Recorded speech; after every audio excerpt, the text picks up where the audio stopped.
Good morning and welcome to Trading with Larry. It's Larry Benedict, and today I'm joined by Clint Brewer, my analyst, my partner in crime, who I appreciate greatly.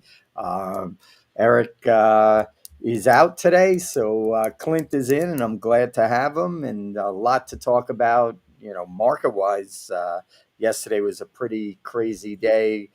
First, looking at OpenAI and Nvidia, having an investment into OpenAI that's numbers that are astronomical, percentages of market caps, etc. But either way, market rallied. There's a lot of divergences to talk about. First divergence that I'd like to get to, and I'll throw it to you right out of the gate, is the divergence in volatility, and then we'll talk about OpenAI and get into markets. But really, that's what's on center stage as it still is continuing to rally. And I was up a little bit late last night, and I looked at October VIX trading at 18, which is pretty shocking and looks pretty big. So I didn't know if you have any thoughts on that or what you're seeing out there on the VIX curve, etc.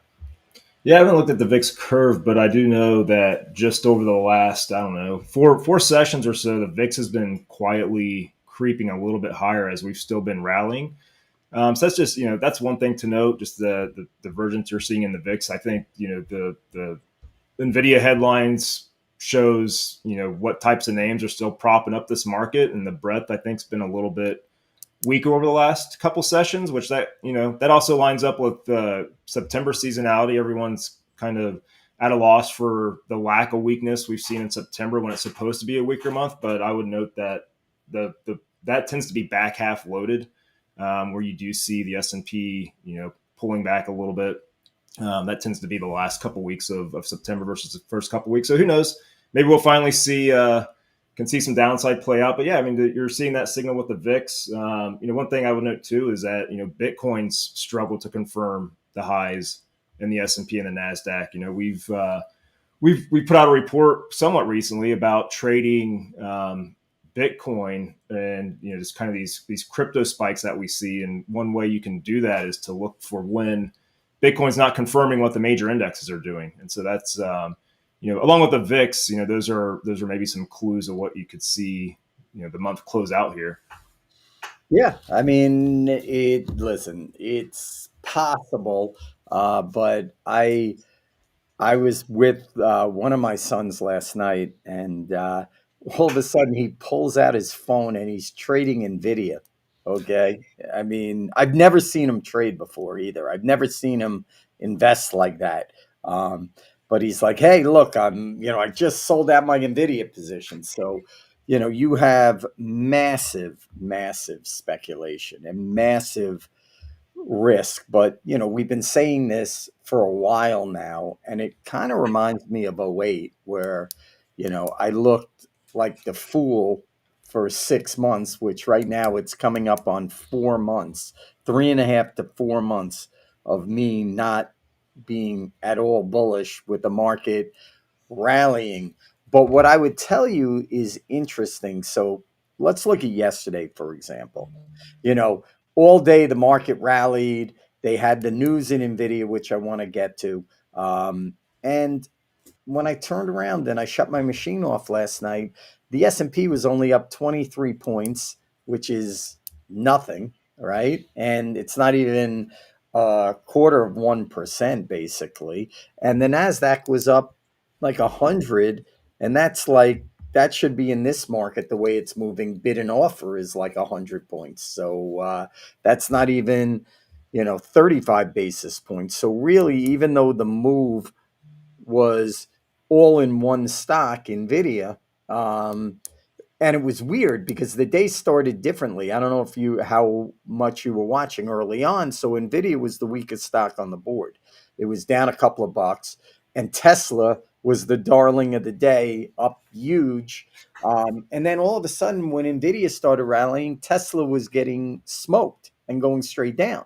And then, they were buying another stock and they were selling Oracle, and it's all inside of this crazy sector rotation. And I spent a little time looking at the weightings.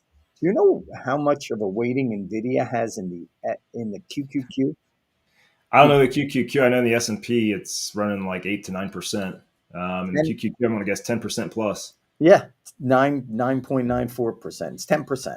I mean, and then it's funny today. I'm looking at the Nasdaq. It's very slightly lower, and Nvidia is lower a couple of bucks. And now we can hop into the Nvidia news, because I think it was a little bit deceptive news, and I think a lot of this news is, I'm not calling it, maybe deceptive is not the word, but really it's kind of like a baseball player signing a contract, and he's got to he's got to break, Babe Ruth's record, or this guy, or he has to play more games than Cal Ripken, and that's all in the contract. And the contract may be worth $200 million, but he can't hit any of the bogeys. And I think the bogeys put in here are, extremely high, and it's not really putting Nvidia on the hook to do anything. And I think we're seeing this across the board in this OpenAI, which is just Chat GBT. I don't know what else. I don't know how familiar you are with the company. I don't know what else they're doing. I'm sure they're trying to do other things, but I don't know how they're going to be spending that kind of money. But, Well, I know it's to help invest in data centers. So I mean that's the one thing, that's the first thing that came to my mind when I saw that news, is Nvidia essentially helping finance the purchase of their own chips. Like, are they giving these guys money so they can turn around and just buy their own product from them? I mean, that was my first thought. Then my second thought is, if they're doing this partnership. But I mean, Nvidia has, most of their revenues are driven by a handful of customers. I mean, it's, Meta and Google, Amazon, Microsoft are all spending money hand over fist to try to get Nvidia chips to stay in this AI race. But with this agreement with OpenAI, like, how do they prioritize these customers? Does that put these other members of the Mag 7 at a disadvantage? Those were two things that came to my mind really quick. But I think the biggest one is that, is Nvidia essentially backstopping and help fund, their own financials, their own sales outlook, so to speak, by ponying up all this money, and that's going to data center spend. Yeah, I think 100%. But then the better question is, I remember only about 2.5 months ago, there was this whole big thing that there are data centers all over the country that are sitting empty, and they're, overbuilt and this and that. So if that's the case, I'm not understanding, why they're, looking at that. And then, really it's, again, we talked a little before we got on the air. It's like the gigawatt, thing, and Yeah. it's interesting. We have a product coming, um, and we're talking about a stock in a sector, in natural gas. That natural gas is really used to, fuel these data centers, to move all this energy around in an efficient way. So it's going to be interesting, when we release that stock. But all of this stuff like ties together, and I just this Jensen Wang is setting himself up for, like, it's not failure, because the guy could never fail, but just for an overexpansion in a space that is, I mean, it seems, I don't even know if the word's over exuberant, or it's just everything is priced for utter perfection. And I'm not understanding the end user. Like, if I'm the end user, I don't spend any money on this stuff. So I don't know. I'm sure a lot of people are, but it's not trillions and trillions of dollars where they're, Zuck said he's spending 600 billion. This guy's spending 300 billion. You're talking about trillions and trillions and trillions, almost the GDP of our country. So, Yeah. I think two things there. Actually, it's interesting you mentioned that, because I was reading a headline last night on Bloomberg They were quoting a story from Bain, the consulting firm. They're basically saying that there is going to be a by the end of this decade a $800 billion shortfall in terms of what these companies are spending on AI capex, which is mostly data centers, versus what they're pulling in revenues.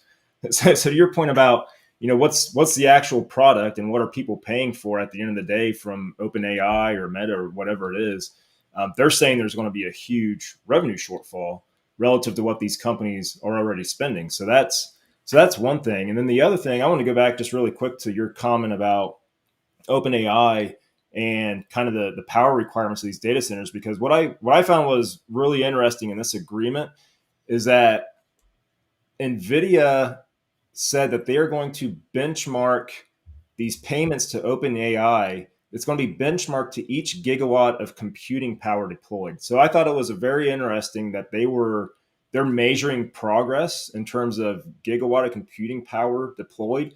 This project that they're working on with them, it's supposed to be 10 gigawatts. So just to, how much is 10 gigawatts? That's equivalent to peak electricity demand in all of New York City. All right. Mm. So that's what they're going for. And yet, is that a pie in the sky number? Maybe. But at the end of the day, like what you said, I mean, there's just this massive the real opportunity in this. Everyone's enamored with these AI plays. The real opportunity in this is the pick and shovel stocks. The stocks that are either suppliers into data center construction or what you mentioned with power suppliers. I mean, these things just consume massive amounts of electricity, which is why they're benchmarking progress to that. And yeah, I mean, where does all that where's all that incremental energy supply come from? And yeah, we're putting the final touches on a couple reports, due diligence on a couple stocks that kind of play into that natural gas theme that could be really big, from this news alone. Yeah, I mean, for sure. And this is the wave of the future. And I'm just not seeing it now. Listen, I don't see a lot of things, but I'm just saying for myself, I can't imagine myself spending fortunes of money on, what they call, you know, I don't want to get into like the debate of what AI is and how it's generating money for people. But right now it's like Google, Chat GBT. I don't, what is it? Like, what do they, I know they have stuff on the horizon of hope, but I just think all you have to do in the stock market is say you're an AI. Say you're building a data center and say something else and your stock goes up. But really, more on the market side, I want to talk about like this crazy, I would call it rotation, and I think this is run by, Jane Street and the Algo players out there. Like, Nvidia could be down $5 today and the Nasdaq could be up. The biggest player in Q, okay, could be down three, four, five, and the market could be up. I've never seen anything like this. And it's like it could never happen if this was human beings trading because you wouldn't know how to sort of manipulate the market to get it to be, where it is, that now it's just a computer. They're like, okay, well, this is down, 2%. So let's buy this up 3%. It only weighs 7%, and we could have the market flat. So, I'm seeing a lot of that going on, and it's happening on a daily basis. Like, yesterday was a little bit outsized, but think about it. When was the last time you saw Apple up 10? Apple was up 10 yesterday. We could talk about that one. That added $250 billion of market cap in the last 2 days because some analysts said that iPhones are selling better.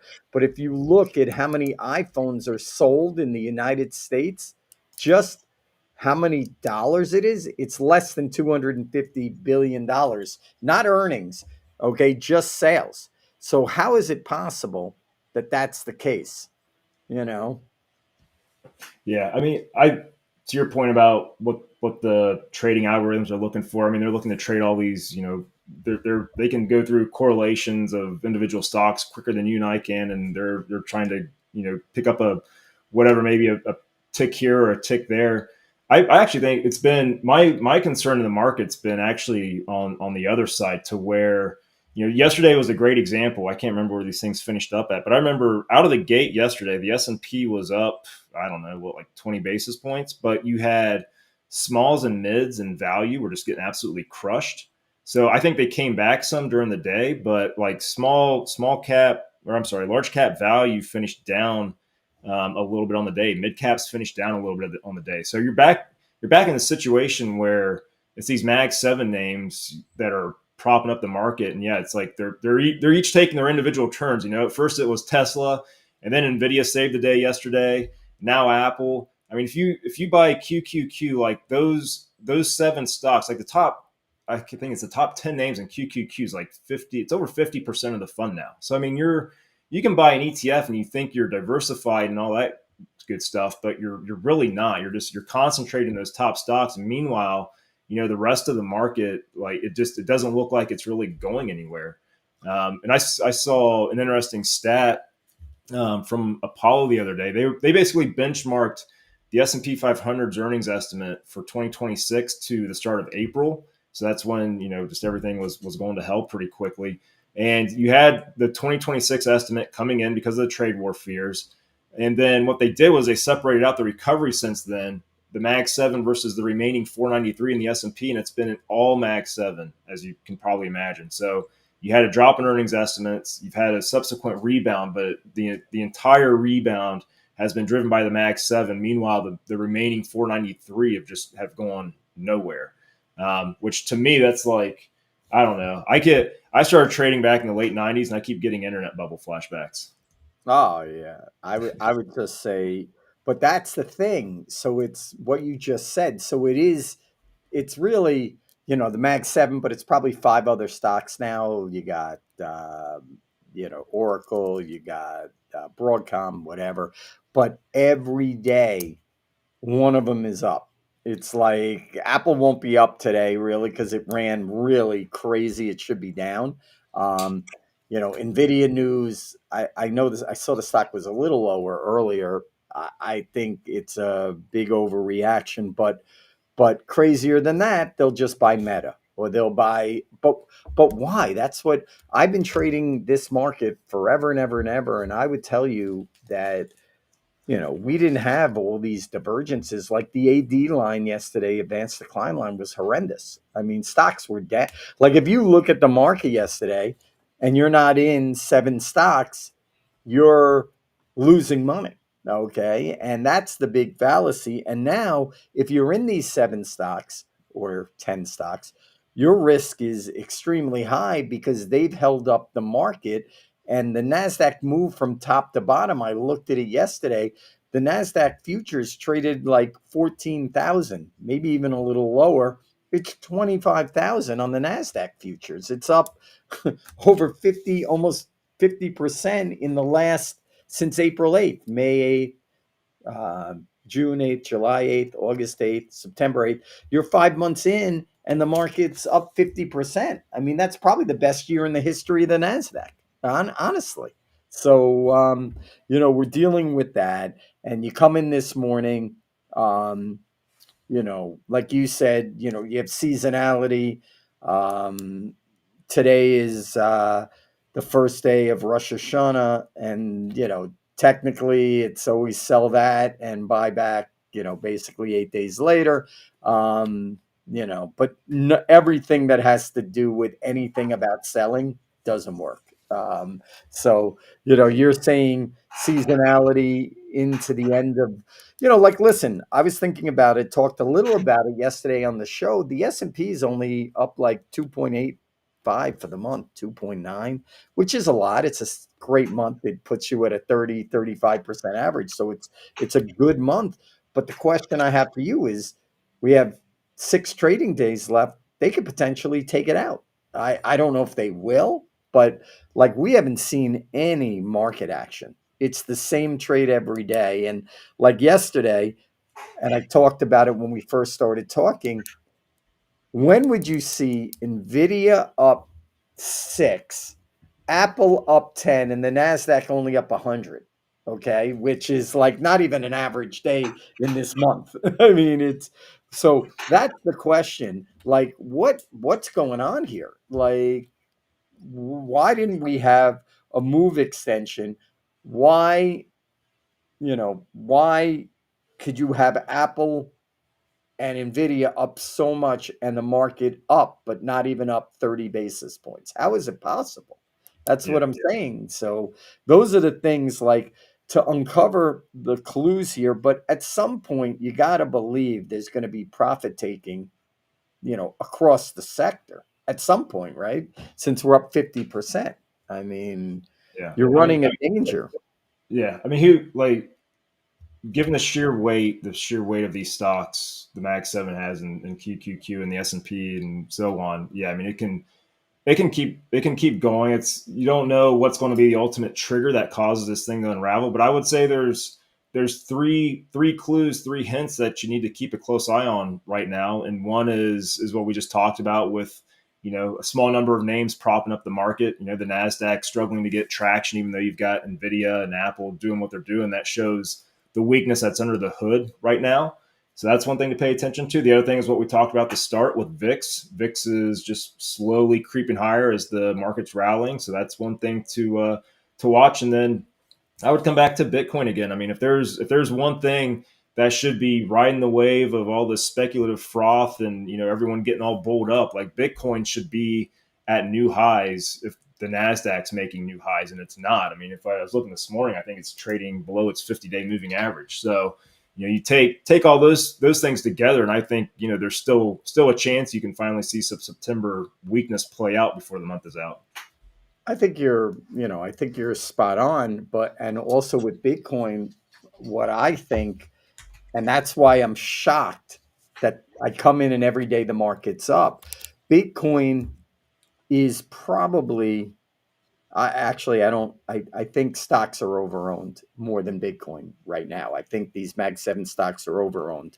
Um, David Tepper, who's probably one of the best money managers in history, has basically said everybody is hiding in these stocks and he's expecting, major pain. And the one thing is, I'll say, just watching, there's no liquidity. Like if you need to sell 10,000 Nvidia, good luck to you. And it's the biggest stock in the world. So when this thing does go down, whenever that is, it's going to move pretty quickly. But on the Bitcoin side, um, Bitcoin is basically owned by everyone. Literally, I would say 2 years ago, 3 years ago, no one owned it.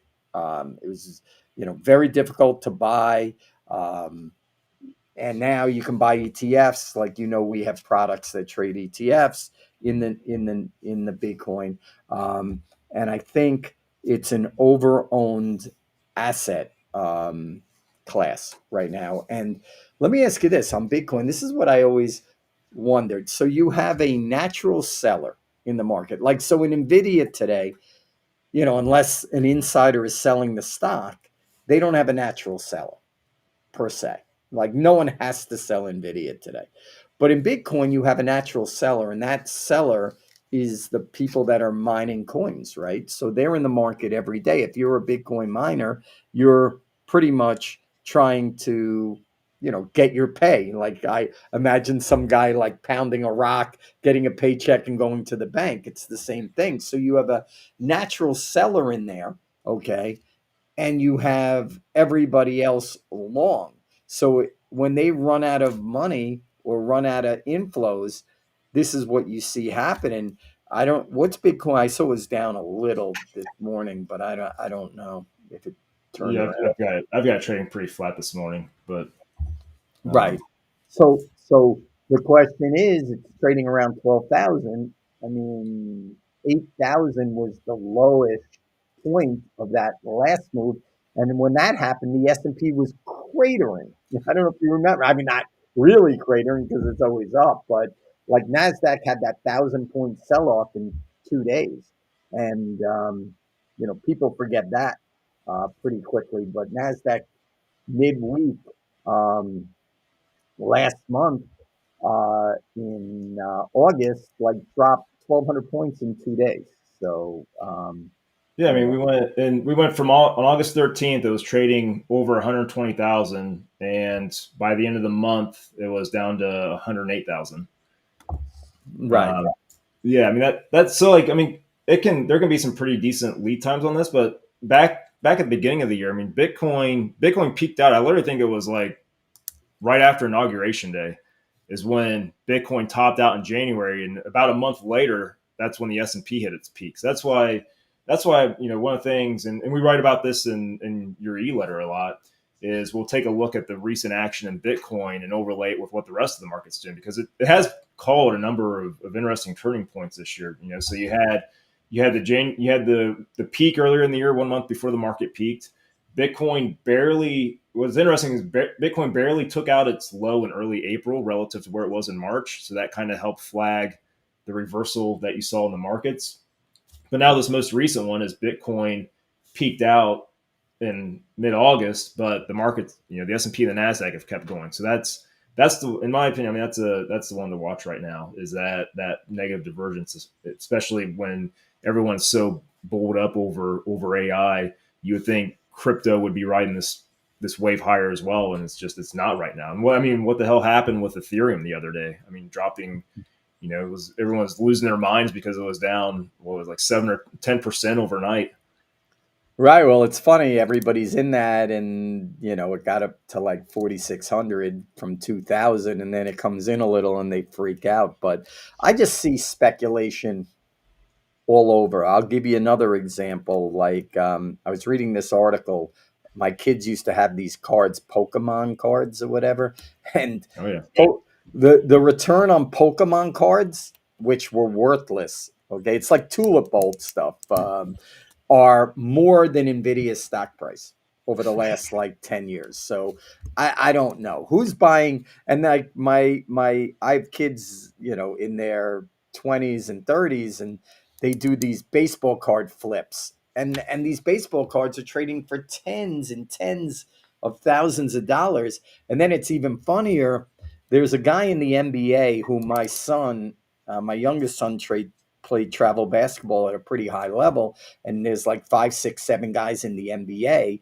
And Eric yesterday was talking about this card he wanted to get his kid for this guy, and he's like, it's the kid's like, I knew this kid when he was a little kid. It's like $10,000 for his rookie card. I mean, what is going on out there? That's what I'd like to know. What is going on? Well, And then throw on top of it, there's an IPO a day. They couldn't bring IPOs for the whole bull market for the last 3.5 years, and now they're bringing them every day. So I just think, you just, again, I don't want to be a naysayer. I don't want to be that guy. I was that guy in 2008, and it worked out. I just think you should be cautious here. Take your profits when you have them and move on. Nothing lasts forever. You know that. So just be cautious of that. And, going along those lines, I saw one thing, and I made sure I pulled this stat for you. Um, Saw it on X. So retail investors bought 4.5 billion in equities on Wednesday after the Fed cut rates. It was the most since the last week of April, and it marked the 79th consecutive daily purchase, according to Goldman Sachs.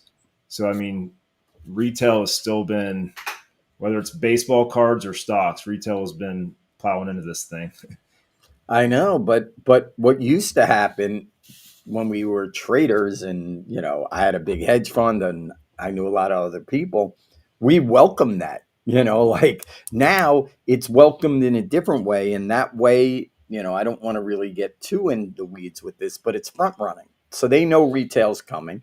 Citadel, Jane Street buys order flow from, you think you're trading for free, right? You're not trading for free. You're paying the biggest toll you've ever paid in your life. You just don't realize it, because when the market's, like, think about this. Nvidia is trading 183, let's just say, and you're in to buy it. You pay 183.10, right? Even though you should have paid 182.95 or 183, you paid 183.10. But guess what? If it's 183.60, do you really care? Of course not.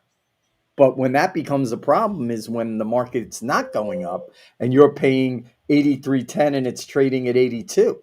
So right now, the toll is out there. People are paying it and they're making. Everybody's making. It's just what it is. But when things turn around, that toll is way higher than what commission you would pay for the stock. And then on top of it, these firms that are buying this order flow see it, right? So, Clint, they see 50 orders coming in. What do you think they're going to do? They're going to buy in front of the orders. So, it's kind of a self fulfilling prophecy. I'm surprised everybody is so complacent. Again, we're pretty much through September. I know you're saying like, the back half, but we're down to day 6 of September left. Okay. So something may happen in the next 6 days. To me, being a market veteran, I know everyone says September is the worst year of the month. No way. October is the worst year of the month. I don't care. Maybe on average it's up, 6 out of 10 or whatever the numbers are, way better than September. But October's had the biggest moves I've ever seen. Let So me let me as a veteran, let me ask you something really quick, and it's just about the trades that I've seen you putting on here recently, more specifically in S&P Trader, so the product where we are selling option spreads on the S&P. And now you've been bearish, all right, but when I look at how you've been trading in September, like six of 8 trades have been put spreads. Betting that the market's not going to fall below a certain point, so it ends up being more of a bullish call in the market. And I think the last, I don't know, like 5 trades in a row that we've done have been bull put spreads. But you got this bearish view. So tell me, like, what's the what are we looking at here? And where does the experience come into I'm play here? betting for my subscriber base against myself. So basically, that's my best product. I think over time, over the last 5 years of me doing the opportunistic trader out to the public, it's really a great product. It's down slightly this year. It's had no losing years. But one thing I'll say to add to your point, I've been extremely quiet because the premiums for a market trading at 6,700 on the S&P, like the number, it freaks me out because it's such an unbelievable number. I mean, we were at 4,800 on the low and on the S&P, and we blew through the last 800 S&P points like water. So, it's, not only in that product, but in all my products, I've been relatively quiet. And I hope people respect and understand that just because, I think the risk on the upside is great. So I'm a little nervous and I've been wrong. I'm saying I've been wrong, but I want to protect capital. But the reason why I'm doing put spreads on those days is basically the market usually is down when I do it, and I'm able to capture the fact that we haven't had a 1% down day in, I don't know, you might want to pull it up, but it's been a very, very long time. And it's funny, this month has only had, other than the first day, so we came into the month, we were down 110 handles. People were freaking out. It was September. They had the Axis of Evil meeting. All the countries met. And then the market came all the way back that day, barely closed down, and then rallied for 10 straight days. But if you look at this month, we've only had 2 down days of less than 1/10 of 1% for the whole month. So there hasn't been any down days. Market is, staying bid. Again, I don't know how, because like today, if you have Apple down and Nvidia down, not obviously as much as they were up yesterday. I mean, what? They're just going to buy Meta or some obscure Mag 7 and that's another thing. these stocks are, forget their, PEs or, valuation. The price of trading them is so high. Like if you're buying one share of Meta, you're spending $700. How much stock can you buy?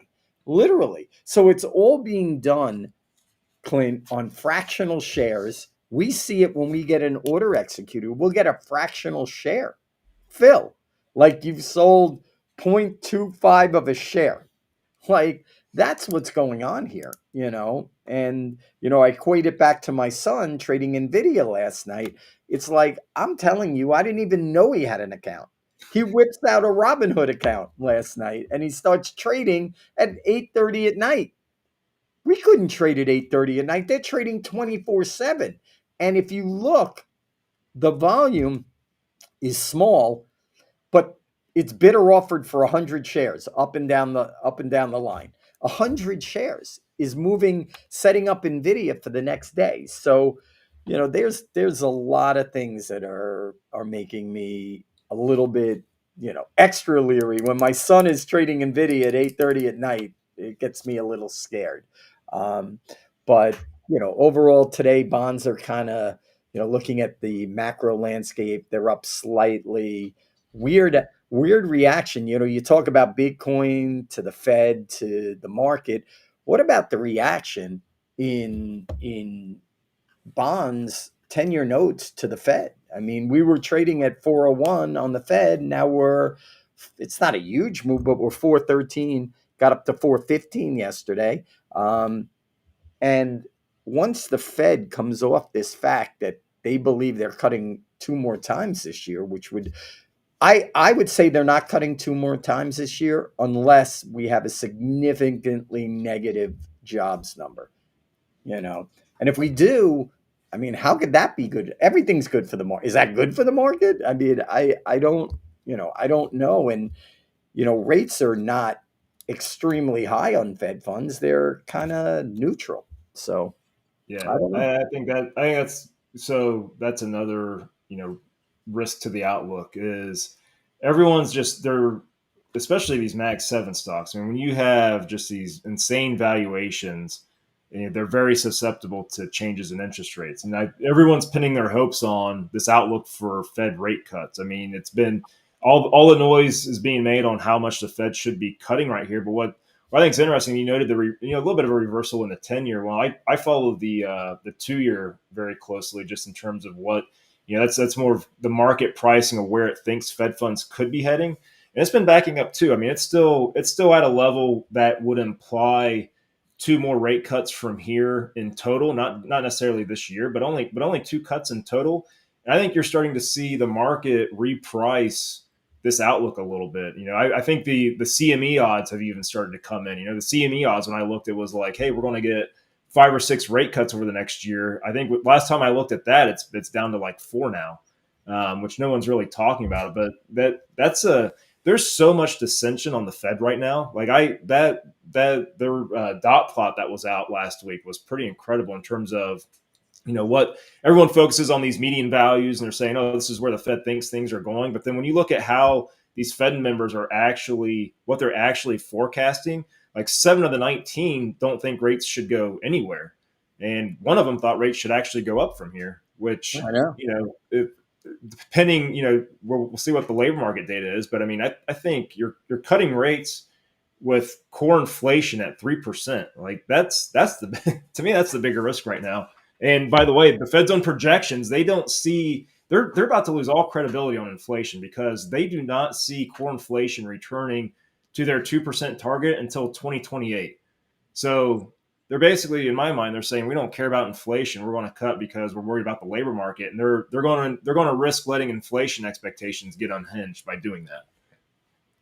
Yeah, and I think they are ticking up. I mean, listen, everybody's feeling it at the grocery store, buying food, etc., buying auto, everything. So, I do think the market's ahead of itself on that. But here's the thing, like to me, the Fed, the Fed is like they hold the bazooka, and they've said they have a bazooka, right? Or that was Draghi who said he had a bazooka.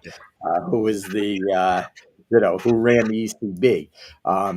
He said if he had to, he would take out his bazooka when the markets were crashing. But that leads me to this. Okay, we're 3 3/4 Fed funds ish, right? And they're going to cut again another quarter and another quarter. We're going to be at 3 1/4. You've now used your bullets. Okay, once you get below three, you're at a level where it's tilted to minimally a recession, minimally, and then maybe economic strife. Okay, when you're getting into a two handle, why would Fed funds ever be at a two handle unless no, think about it. I mean, I've been doing this a really long time. I mean, Fed funds were five, and where it was before. Okay, but people are drunk on free money or low interest rates, and they're all waiting to get that free money again. And the only way that's happening is with an economic calamity, either market crashing or massive losses of jobs and all of that. So is it really good that they're taking rates to 3 1/4? I mean, it's not low. Listen, people always go to me, rates are low and this and that. I go, yeah, but the S&P was trading at 3,000, okay, with rates at zero. I get the same thing every day. Money on the sidelines, FOMO, rates are low. I mean, it's you never hear anyone going, you know what? The market's had a really good run. I think we should take some profits here. You never get that. That Yeah, you never. You here's know. what's really interesting. We may so you can keep making parallels to the internet bubble, the .com bubble. In 1998, I think it was in 98, after being on hold for a couple years, the Fed started cutting rates again. They cut rates by I don't know, I think it was close to 1%. That helped fuel the internet bubble. And then a short while later, they were forced to reverse course because the economy wasn't as bad as they thought, and more importantly, inflation was becoming a problem. They were forced to raise rates again, and that's what ultimately helped pop that bubble and cause a recession. I think it's very interesting that we're in a similar scenario where the Fed had been on hold. Now they're starting to cut rates again. Are they doing it at the with the market at all time highs? Are cutting rates with inflation at 3%? They're cutting rates. Like at some do they only get a couple cuts into this thing and are forced to reverse course? And is that the thing that you know ultimately does this bubble in? Well, listen, yeah, it's a great thing that you're talking about, but why? Listen, the only time that these are baby cuts, quarter point, that's is like just like, hey, just take this, no biggie, okay? That's not impactful. So they're appeasing Trump, they're getting them off their back, okay? But in reality, anytime I've ever seen an aggressive Fed is during a market upheaval. Okay, whether it's in COVID we had 1 full% cut in rates. Okay, at a crack. Okay, it was bedlam. So '08, same thing, didn't help probably. Um, but what I would say is interesting, and this may hold true. Obviously you can't see it right now because the market is frothing and we can't even have a down day. But if this is the ultimate high, 25,000 ish on the Nasdaq future, which is way higher than anybody's expectations for the year.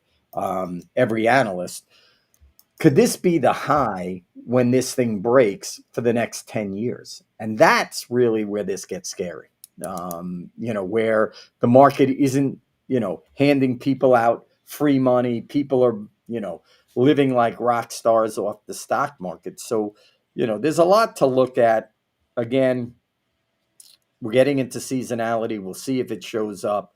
I just wanted to we touched on bonds, currencies, same stuff, very, very weak. Dollar at 118 on the euro, yen still at 147. Oil looked weak yesterday, keeps getting down into the 161 handle and then popping back up a little bit today. Don't see a lot there. And then, the one thing that's really no one is talking about, what do you make of, I mean, gold's its own animal and you don't want to even, you want to talk about crazy. That thing is crazy. But why is gold running so crazy? Why is gold running so crazy? I've thought about this. In my opinion, I think it comes down to two things. Number one is I saw there was a chart in the Financial Times the other day that plotted the dollar's year to date return through basically last week for every year since the dollar's been floating, and this has been the worst year on record. So back to the early 1970s, 2025, this has been the worst year for the dollar on record. So I think that's one thing driving gold. The other thing driving gold, I think it comes back to the inflation outlook. Gold. Everyone says, okay, gold responds to high inflation. That's not necessarily true because gold didn't really do anything when inflation was rising back into mid 2022. Gold didn't really put in a move that you would have expected. More what gold responds to is upside inflation surprises. So I think this whole combination of weak dollar along with core inflation really refusing to budge below 3%. I mean, I think those are the big tailwinds right now for gold. And I think one more that you can throw in there are everyone talks about concern over government or federal deficit spending. Like that's been around for as long as I've been alive. But at what point does that start to matter? At what point, if debt to GDP is over 100%, if we're still running huge deficits, and that's what the economy growing. I mean, if the economy were to ever actually hit this rough patch, what does that do to deficit spending? Does all that start to matter for debt levels again? And which you would think would be a bullish tailwind for gold as well. I think that's not necessarily a this year event, but that's been in the back of my mind as well. Yeah, I'm looking at the move. It's an incredible move, and how it has no effect on equities or any. No one's even looking at it. Gold will go to. I mean, gold. it's it's unbelievable where it is. It's actually unbelievable. It's up almost 50% for the year, and silver is up 55% for the year. So these are huge moves. I don't know if you want to close on anything. Markets in general are flat to fairly quiet. The big ones are down a little bit, but I'm sure they're going to buy Oracle or some other maniac stock at crazy valuation to hold the market up. But again, nobody has any fear. Nobody wants to take a profit. And that, as we run on day, you know, 25 of up, it runs a little scary. Like these guys can't even handle a 50. If we go down 50 basis points today, this place would melt. I'm just telling you, melt. Okay. If the NASDAQ went down, 200 points today, it would be a big problem for people. So, they're keeping the train rolling. I don't know if you want to, close on anything. I'll throw it back to you for the close, but you know, that's Yeah, my I would say if we're going to see September, live up to its reputation for weak seasonality. It tends to be back half loaded, and the three things I would keep an eye on right here are VIX. If VIX keeps rising, watch Bitcoin. If it's staying below its 50-day moving average, and then just look at what even if the market's up today, look at what the average stock is doing. So look at areas like large cap value or small caps because they have not been keeping pace here recently. So those are the three things I would watch throughout the rest of this week. Okay, that's great. I would just say this.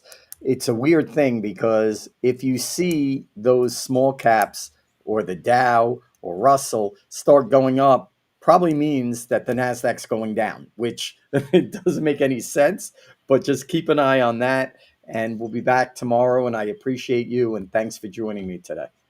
Um, Good luck trading.